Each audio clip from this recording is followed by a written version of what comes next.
Hi everyone, welcome to join to learn. ಇವತ್ತಿನ ಒಂದು ಸೆಷನ್ನಲ್ಲಿ 2025 ಜನವರಿ 2ರ ಪ್ರಚಲಿತ ಘಟನೆಗಳ ಕುರಿತು ಚರ್ಚೆ ಮಾಡೋಣ.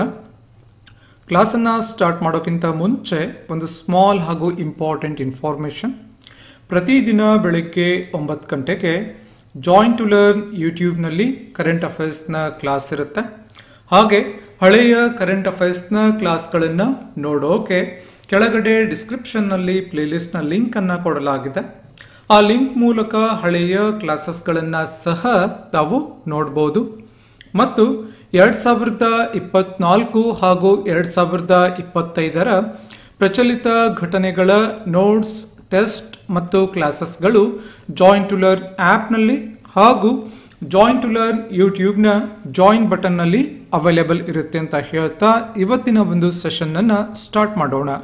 ಪ್ರಥಮ ಪ್ರಶ್ನೆ, ಭಾರತವು ಡಾಕಿಂಗ್ ತಂತ್ರಜ್ಞಾನ ಹೊಂದಿರುವಂತಹ ಎಷ್ಟನೇ ದೇಶವಾಗಿದೆ ಅಂತ ಪ್ರಶ್ನೆಯನ್ನು ಕೇಳಿದ್ದಾರೆ.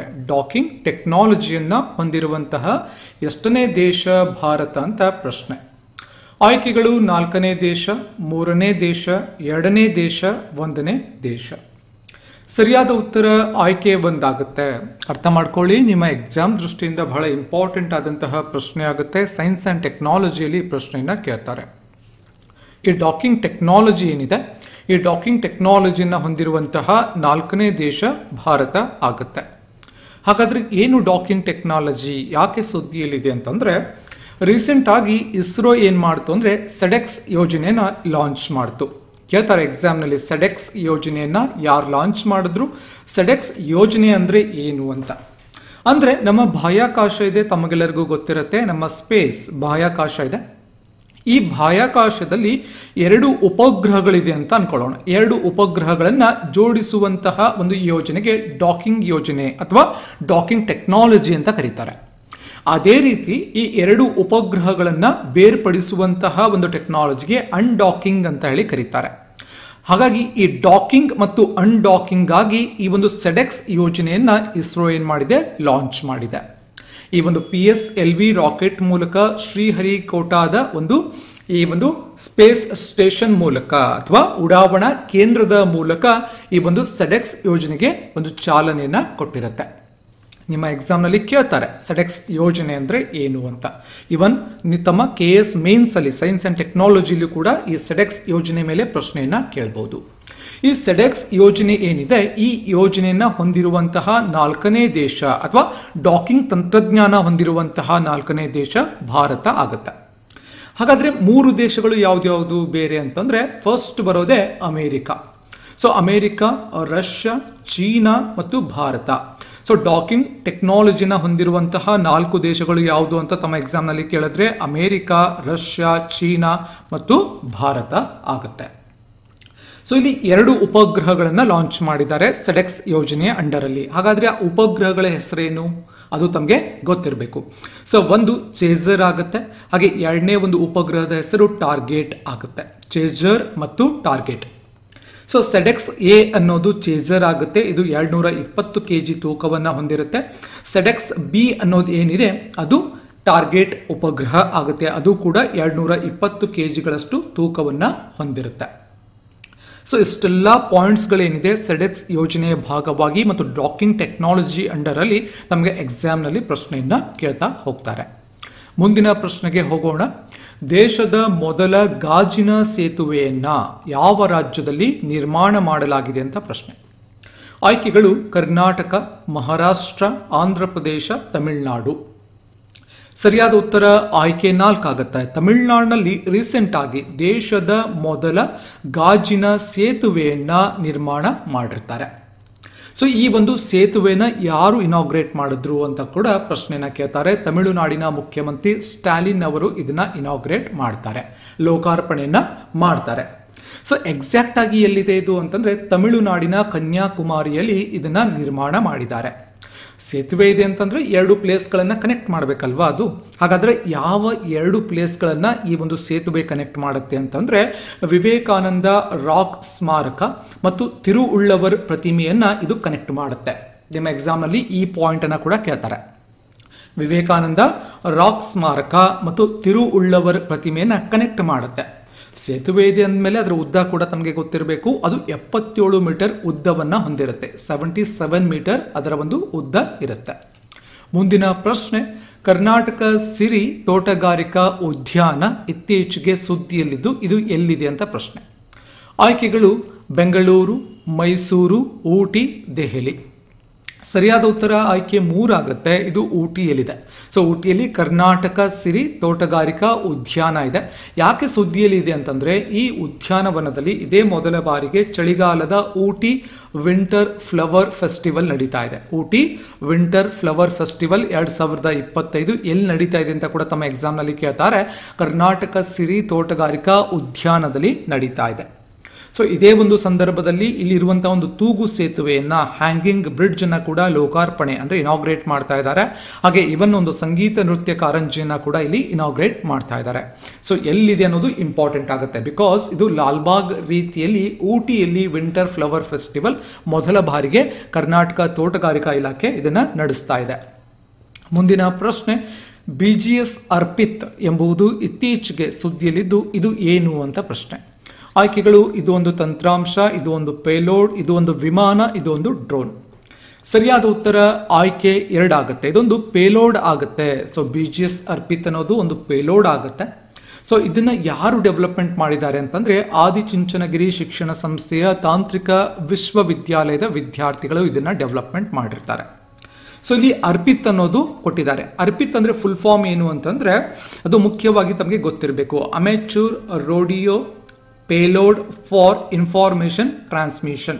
Amateur radio payload for information transmission ಅನ್ನೋದು ಈ ಅರ್ಪಿತ್ನ ಫುಲ್ ಫಾರ್ಮ್ ಆಗುತ್ತೆ. ಮತ್ತು ಈ ಸೆಡೆಕ್ಸ್ ಯೋಜನೆ ಬಗ್ಗೆ ನಾವು ಪ್ರೀವಿಯಸ್ ಕ್ವಶನ್ ಅಲ್ಲಿ ಡಿಸ್ಕಷನ್ ಮಾಡಿದ್ವಿ, ಪ್ರೀವಿಯಸ್ ಒಂದು ಸೆಕ್ಷನ್ ಆಫ್ ಟುಡೇಸ್ ಕ್ಲಾಸ್ನಲ್ಲಿ.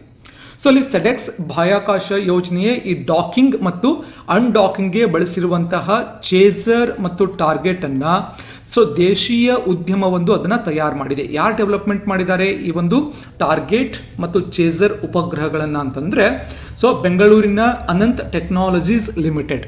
ಬೆಂಗಳೂರಿನ ಅನಂತ್ ಟೆಕ್ನಾಲಜೀಸ್ ಲಿಮಿಟೆಡ್ ಸಂಸ್ಥೆ ಈ ಉಪಗ್ರಹಗಳನ್ನು ಅಭಿವೃದ್ಧಿಪಡಿಸಿರುತ್ತೆ. ಭಾಳ ಇಂಪಾರ್ಟೆಂಟ್ ಆಗುತ್ತೆ. ಬಿಕಾಸ್ ಆಪ್ಷನಲ್ಲಿ ಕೊಡ್ತಾರೆ ಇಸ್ರೋದವರೇ ಅದನ್ನು ಡೆವಲಪ್ಮೆಂಟ್ ಮಾಡಿದ್ದಾರೆ ಅಂತ ಕೂಡ ಕೊಡ್ತಾರೆ. ಬಟ್ ನೆನಪಿನಲ್ಲಿ ಇಟ್ಕೋಬೇಕು, ಅವುಗಳನ್ನು ಯಾರು ನಿರ್ಮಾಣ ಮಾಡಿದ್ದಾರೆ ಅಂತಂದರೆ ಬೆಂಗಳೂರಿನ ಅನಂತ್ ಟೆಕ್ನಾಲಜೀಸ್ ಲಿಮಿಟೆಡ್ ಸಂಸ್ಥೆ ಅದನ್ನು ಡೆವಲಪ್ಮೆಂಟ್ ಮಾಡಿರುತ್ತೆ. ಇಸ್ರೋದವರು ಅದನ್ನೇನು ಮಾಡಿದ್ದಾರೆ, ಸೆಡೆಕ್ಸ್ ಯೋಜನೆಯ ಭಾಗವಾಗಿ ಅದನ್ನು ಲಾಂಚ್ ಮಾಡಿರ್ತಾರೆ. ಸೊ ಡಿಫ್ರೆನ್ಸ್ ನಮಗೆ ಗೊತ್ತಿರಬೇಕಾಗತ್ತೆ. ಮುಂದಿನ ಪ್ರಶ್ನೆ, ಪೂಜಾರಿ ಗ್ರಂಥ ಸಮ್ಮಾನ್ ಯೋಜನೆ ಈ ಕೆಳಗಿನ ಯಾವ ರಾಜ್ಯ ಅಥವಾ ಕೇಂದ್ರಾಡಳಿತ ಪ್ರದೇಶಕ್ಕೆ ಸಂಬಂಧಿಸಿದೆ ಅಂತ ಪ್ರಶ್ನೆ. ಆಯ್ಕೆಗಳು ನವದೆಹಲಿ, ಕರ್ನಾಟಕ, ಪಂಜಾಬ್, ಹರಿಯಾಣ. ಸರಿಯಾದ ಉತ್ತರ ಆಯ್ಕೆ ಬಂದಾಗುತ್ತೆ ನವದೆಹಲಿ. ಈ ಒಂದು ಯೋಜನೆಯನ್ನು ಲಾಂಚ್ ಮಾಡ್ತಾರೆ. ನವದೆಹಲಿಯಲ್ಲಿ ಅರವಿಂದ್ ಕೇಜ್ರಿವಾಲ್ ಅವರು, ಆಮ್ ಆದ್ಮಿ ಪಾರ್ಟಿಯ ಮುಖ್ಯಸ್ಥರು ಅರವಿಂದ್ ಕೇಜ್ರಿವಾಲ್ ಅವರು ಈ ಒಂದು ಯೋಜನೆಗೆ ಚಾಲನೆಯನ್ನು ನೀಡ್ತಾರೆ. ಸೊ ಮುಖ್ಯವಾಗಿ ದೆಹಲಿಯ ಮರ್ಘಟ್ ವಾಲೆ ಬಾಬಾ ದೇವಸ್ಥಾನದ ಅರ್ಚಕರ ಹೆಸರನ್ನು ನೋಂದಣಿ ಮಾಡುವುದರ ಮೂಲಕ ಈ ಒಂದು ಪೂಜಾರಿ ಗ್ರಂಥ ಸಮ್ಮಾನ್ ಯೋಜನೆಗೆ ಚಾಲನೆಯನ್ನು ನೀಡ್ತಾರೆ. ಈ ಯೋಜನೆಯ ಉದ್ದೇಶ ಏನು ಅನ್ನೋದು ತಮಗೆ ಗೊತ್ತಿರಬೇಕು. ಹಿಂದೂ ದೇವಸ್ಥಾನಗಳ ಅರ್ಚಕರಿಗೆ ಮತ್ತು ಗುರುದ್ವಾರಗಳ ಗ್ರಂಥಿಗಳಿಗೆ ಇಬ್ಬರಿಗೂ ಕೂಡ, ಹಿಂದೂ ದೇವಸ್ಥಾನದ ಅರ್ಚಕರಿಗೆ ಮತ್ತು ಗುರುದ್ವಾರದ ಗ್ರಂಥಿಗಳಿಗೆ ಇಬ್ಬರೂ ಕೂಡ ಒಂದು ಮಾಸಿಕವಾಗಿ ಈ ಒಂದು 18,000 ರೂಪಾಯಿಗಳಷ್ಟು ಗೌರವಧನವನ್ನು ಇದರಲ್ಲಿ ನೀಡ್ತಾರೆ. ಅಂದರೆ 18,000 ರೂಪೀಸ್ ಅವ್ರಿಗೆ ಸೊ ಮಂತ್ಲಿ ಅವರಿಗೆ ಒಂದು ಗೌರವಧನವನ್ನು ನೀಡ್ತಾರೆ ತಿಂಗಳಿಗೆ. ಸೊ ಇದು ಈ ಯೋಜನೆಯ ಉದ್ದೇಶ ಆಗುತ್ತೆ. ಬಟ್ ನಮಗೆ ಎಕ್ಸಾಮ್ ದೃಷ್ಟಿಯಿಂದ ಯಾರು ಲಾಂಚ್ ಮಾಡಿದ್ರು, ಯಾವ ಒಂದು ರಾಜ್ಯ ಅಥವಾ ಕೇಂದ್ರಾಡಳಿತ ಪ್ರದೇಶಕ್ಕೆ ಸಂಬಂಧಪಡುತ್ತೆ ಅನ್ನೋದು ತಮಗೆ ಗೊತ್ತಿರಬೇಕಾಗುತ್ತೆ. ಮುಂದಿನ ಪ್ರಶ್ನೆಯನ್ನು ನೋಡೋಣ. ಅತಿ ಹೆಚ್ಚು ಹಿಂಸಾಚಾರ ಪ್ರಕರಣಗಳು ಈ ಕೆಳಗಿನ ಯಾವ ಈಶಾನ್ಯ ರಾಜ್ಯದಲ್ಲಿ ವರದಿಯಾಗಿದೆ ಅಂತ ಪ್ರಶ್ನೆ. ಆಯ್ಕೆಗಳು ಅಸ್ಸಾಂ, ಮಣಿಪುರ್, ಅರುಣಾಚಲ ಪ್ರದೇಶ, ಮೇಲಿನ ಯಾವುದೂ ಅಲ್ಲ. ಸರಿಯಾದ ಉತ್ತರ ಆಯ್ಕೆ 2 ಆಗುತ್ತೆ. ರೀಸೆಂಟ್ ಆಗಿ ಕೇಂದ್ರ ಸರ್ಕಾರ ಒಂದು ವರದಿಯನ್ನು ಬಿಡುಗಡೆ ಮಾಡುತ್ತೆ. ಆ ವರದಿಯ ಪ್ರಕಾರ 2024ರಲ್ಲಿ ಅತಿ ಹೆಚ್ಚು ಹಿಂಸಾಚಾರ ಪ್ರಕರಣಗಳು ಎಲ್ಲಿ ಕಂಡು ಬಂದಿದೆ ಅಂತಂದರೆ ಮಣಿಪುರ್ನಲ್ಲಿ ಕಂಡು ಬರುತ್ತೆ. ಸೊ ಮಣಿಪುರ್ನಲ್ಲಿ 77% ಹಿಂಸಾಚಾರದ ಪ್ರಕರಣಗಳು ಕಂಡುಬಂದಿರುತ್ತೆ. ಮುಖ್ಯವಾಗಿ ಈ ಒಂದು ಕೂಕಿ ಸಮುದಾಯ ಅಥವಾ ಕೂಕಿ ಮಹಿಳೆಯರ ಮೇಲೆ ಲಾಠಿ ಚಾರ್ಜ್ ಇರಬಹುದು ಅಥವಾ ಅಶ್ರುವಾಯು ಬಳಸಿದ್ದಿರಬಹುದು. ಇವೆಲ್ಲವೂ ಕೂಡ ನಾವು ಕಳೆದ ವರ್ಷದ ಒಂದು ನ್ಯೂಸ್ ಪೇಪರ್ಸ್ಗಳಲ್ಲಿ ಗಮನವನ್ನು ಹರಿಸಿರ್ತೇವೆ. ಸೊ ಇವಾಗ ಆ ಒಂದು ಪಾಯಿಂಟ್ ಇಲ್ಲಿ ಗಮನಕ್ಕೆ ಬರುತ್ತೆ. ಏನು ಅಂತಂದ್ರೆ 77%ನಷ್ಟು ಒಂದು ಹಿಂಸಾಚಾರದ ಪ್ರಕರಣಗಳು ಮುಖ್ಯವಾಗಿ ಮಣಿಪುರ್ನಲ್ಲಿ ಕಂಡುಬಂದಿರುತ್ತೆ. ಮುಂದಿನ ಪ್ರಶ್ನೆಯನ್ನು ನೋಡೋಣ. ನಶೆಮುಕ್ತ ಕರ್ನಾಟಕ ತಂತ್ರಾಂಶ ಅಂದರೆ ಆ್ಯಪ್ ಅನ್ನ ಈ ಕೆಳಗಿನ ಯಾರು ಅಭಿವೃದ್ಧಿಪಡಿಸಿದ್ದಾರೆ ಅಂತ ಪ್ರಶ್ನೆ. ಆಯ್ಕೆಗಳು: ಪೊಲೀಸ್ ಇಲಾಖೆ, ಆರೋಗ್ಯ ಇಲಾಖೆ, ಪಂಚಾಯತ್ ಇಲಾಖೆ, ಮಹಿಳಾ ಮತ್ತು ಮಕ್ಕಳ ಕಲ್ಯಾಣ ಇಲಾಖೆ. ಸರಿಯಾದ ಉತ್ತರ ಆಯ್ಕೆ ಒಂದಾಗುತ್ತೆ. ಪೊಲೀಸ್ ಇಲಾಖೆಯವರು ಈ ನಶೆಮುಕ್ತ ಕರ್ನಾಟಕ ತಂತ್ರಾಂಶವನ್ನ ಡೆವಲಪ್ಮೆಂಟ್ ಮಾಡ್ತಾರೆ. ಸೊ ಯಾಕೆ ಇದನ್ನ ಡೆವಲಪ್ಮೆಂಟ್ ಮಾಡಿದ್ದಾರೆ, ಇದರ ಉದ್ದೇಶ ಏನು ಅಂದರೆ ಮಾದಕ ವಸ್ತು ಬಳಕೆಯನ್ನು ನಿಯಂತ್ರಣ ಮಾಡೋದು ಇದರ ಉದ್ದೇಶ ಆಗುತ್ತೆ. ಸೊ ಅದೇ ರೀತಿ ಇನ್ನೊಂದು ಪಾಯಿಂಟ್ ಇಲ್ಲಿ ಗಮನವನ್ನು ಕೊಡಬೇಕಾಗತ್ತೆ. ಸೊ ಮಂಗಳೂರು ನಗರದಲ್ಲಿ ಏನಾಗುತ್ತೆ, ಅತಿ ಹೆಚ್ಚು ಈ ಮಾದಕ ದ್ರವ್ಯದ ಪ್ರಕರಣಗಳು ಕಂಡುಬರುತ್ತೆ. ಇಲ್ಲಿ ಮಂಗಳೂರಿನಲ್ಲಿ. ಸೊ ಮಂಗಳೂರು ಬಿಟ್ಟರೆ 2ನೇ ಸ್ಥಾನದಲ್ಲಿ ಶಿವಮೊಗ್ಗ ಬರುತ್ತೆ. ಶಿವಮೊಗ್ಗದಲ್ಲಿ ಅತಿ ಹೆಚ್ಚು ಒಂದು ಮಾದಕ ವಸ್ತುಗಳ ಪ್ರಕರಣಗಳು ನಮಗೆ ಕಂಡು ಬಂದಿರುತ್ತೆ. ಸೊ ನಮಗೆ ಎಕ್ಸಾಮ್ ದೃಷ್ಟಿಯಿಂದ ಎರಡೂ ಕೂಡ ಇಂಪಾರ್ಟೆಂಟ್ ಆಗುತ್ತೆ. ಮುಂದಿನ ಪ್ರಶ್ನೆಯನ್ನು ನೋಡೋಣ. ಪ್ರಧಾನಮಂತ್ರಿ ಗರೀಬ್ ಕಲ್ಯಾಣ್ ಅನ್ನ ಯೋಜನೆಯನ್ನ ಯಾವಾಗ ಪ್ರಾರಂಭಿಸಲಾಯಿತು ಅಂತ ಪ್ರಶ್ನೆ. ಆಯ್ಕೆಗಳು: 2020, 2022, 2023, 2021. ಸರಿಯಾದ ಉತ್ತರ ಆಯ್ಕೆ ಒಂದಾಗುತ್ತೆ. 2020ರಲ್ಲಿ ಪ್ರಧಾನಮಂತ್ರಿ ಗರೀಬ್ ಕಲ್ಯಾಣ್ ಅನ್ನ ಯೋಜನೆಯನ್ನ ಪ್ರಾರಂಭ ಮಾಡಲಾಗಿರುತ್ತೆ. ಅನ್ನ ಯೋಜನೆ ಯಾಕೆ ಈ ಯೋಜನೆ ಸುದ್ದಿಯಲ್ಲಿದೆ? ಸೊ ಈ ಯೋಜನೆ ಮಾತ್ರ ಅಂತಲ್ಲ, ಈ ಪಡಿತರ ಚೀಟಿಗೆ ಸಂಬಂಧಪಟ್ಟಂತೆ ಒಂದು OTP ಸೌಲಭ್ಯ ಏನಿದೆ ಅದನ್ನು ಬಂದ್ ಮಾಡೋಕ್ಕೆ ಸಂಬಂಧಪಟ್ಟಂತೆ ಒಂದು ವರದಿಯಾಗಿರುತ್ತೆ. ಬಟ್ ನಮಗೆ ಎಕ್ಸಾಮ್ ದೃಷ್ಟಿಯಿಂದ ಏನು ಇಂಪಾರ್ಟೆಂಟು, ಸ್ಕೀಮ್ ಇಂಪಾರ್ಟೆಂಟ್. ಸೊ ಇಲ್ಲಿ OTP ಸೌಲಭ್ಯ ಬಂದಾಗಿರೋದು ನಮಗೆ ಇಂಪಾರ್ಟೆಂಟ್ ಅಲ್ಲ, ನಮಗೆ ಸ್ಕೀಮ್ ಇಂಪಾರ್ಟೆಂಟ್ ಆಗುತ್ತೆ. ಸೊ ಅದೇ ರೀತಿ ಪಡಿತರ ಕುಟುಂಬಗಳು ಎಷ್ಟಿದೆ ಕರ್ನಾಟಕದಲ್ಲಿ ಅಂತಂದರೆ 1.16 ಕೋಟಿ ಪಡಿತರ ಕುಟುಂಬಗಳಿದೆ. ಸೊ ನಿಮ್ಮ KS ಮೇನ್ಸ್ನಲ್ಲಿ ಈ ಡಾಟಾಗಳನ್ನು ಬಳಸ್ಬೋದು, PSI SL ಈ ಡಾಟಾನ ಬಳಸ್ಬೋದು. 1.16 ಕೋಟಿ ಪಡಿತರ ಕುಟುಂಬಗಳಿದೆ. ಅದೇ ರೀತಿ 4.42 ಕೋಟಿಗಳಷ್ಟು ಈ ಪಡಿತರ ಚೀಟಿಯ ಫಲಾನುಭವಿಗಳು ಕರ್ನಾಟಕದಲ್ಲಿ ಇದ್ದಾರೆ. ಮತ್ತು ಸೊ ಪ್ರತಿ ಒಂದು ತಲಾ 5 kg ಅಕ್ಕಿ ಪ್ರತಿ ತಿಂಗಳು ಎಷ್ಟು ಖರ್ಚಾಗುತ್ತೆ ಕರ್ನಾಟಕದಲ್ಲಿ ಅಂತಂದರೆ ಸುಮಾರು 841 ಕೋಟಿ ರೂಪಾಯಿಗಳಷ್ಟು ಖರ್ಚಾಗುತ್ತೆ. ಸೊ ಇನ್ನು ಪ್ರಧಾನಮಂತ್ರಿ ಗರೀಬ್ ಕಲ್ಯಾಣ್ ಅನ್ನ ಯೋಜನೆ ಏನಿದೆ, ಇದು ಭಾರತದ ಉಚಿತ ಪಡಿತರ ಯೋಜನೆ ಆಗುತ್ತೆ. ಮುಖ್ಯವಾಗಿ ಆರ್ಥಿಕವಾಗಿ ದುರ್ಬಲವಾಗಿರುವಂತಹ ಕುಟುಂಬಗಳಿಗೆ ಸಬ್ಸಿಡಿ ಅಥವಾ ಉಚಿತ ಆಹಾರ ಧಾನ್ಯಗಳನ್ನು ಇದು ಒದಗಿಸಲಾಗುತ್ತೆ. ಕೋವಿಡ್-19 ಸಾಂಕ್ರಾಮಿಕ ಸಮಯದಲ್ಲಿ ಇದನ್ನು ಪ್ರಾರಂಭ ಮಾಡ್ತಾರೆ 2020ರಲ್ಲಿ. ರಾಷ್ಟ್ರೀಯ ಆಹಾರ ಭದ್ರತಾ ಕಾಯ್ದೆಯಡಿಯಲ್ಲಿ ಲಕ್ಷಾಂತರ ಜನರಿಗೆ ಆಹಾರ ಭದ್ರತೆಯನ್ನು ಇದು ಕೊಡುತ್ತೆ. ಹಾಗೆ ಪ್ರತಿ ವ್ಯಕ್ತಿಗೆ ಮಾಸಿಕ 5 kg ಗೋಧಿ, ಅಕ್ಕಿ ಅಥವಾ ಒರಟಾದ ಧಾನ್ಯಗಳನ್ನು ಇಲ್ಲಿ ಕೊಡಲಾಗುತ್ತೆ. ಬಟ್ ನಮಗೆ ಮುಖ್ಯವಾಗಿ ಎಕ್ಸಾಮ್ ದೃಷ್ಟಿಯಿಂದ ಆ ಒಂದು ಸ್ಕೀಮ್ ಯಾವಾಗ ಲಾಂಚ್ ಆಯಿತು, ಅದರ ಉದ್ದೇಶ ಏನು, ಅದು ನಮಗೆ ಕ್ಲಿಯರ್ ಆಗಿ ಗೊತ್ತಿರಬೇಕಾಗತ್ತೆ. ಸೊ ಇಷ್ಟು ಇವತ್ತಿನ ಕ್ಲಾಸ್ನ ಡಿಸ್ಕಷನ್ ಪ್ಲಸ್ ಇನ್ಫಾರ್ಮೇಷನ್ ಆಗಿರುತ್ತೆ. ಕ್ಲಾಸ್ ಇಷ್ಟ ಆದರೆ ಒಂದು ಲೈಕ್ ಮಾಡಿ. ನಿಮ್ಮ ಒಂದು ಲೈಕ್ ಏನಿದೆ ನಮಗೆ ಮತ್ತಷ್ಟು ಒಂದು ಇನ್ಸ್ಪಿರೇಷನ್ ಕೊಡುತ್ತೆ, ಮತ್ತಷ್ಟು ಒಳ್ಳೆ ಕ್ಲಾಸ್ಗಳನ್ನು ಮಾಡೋಕ್ಕೆ.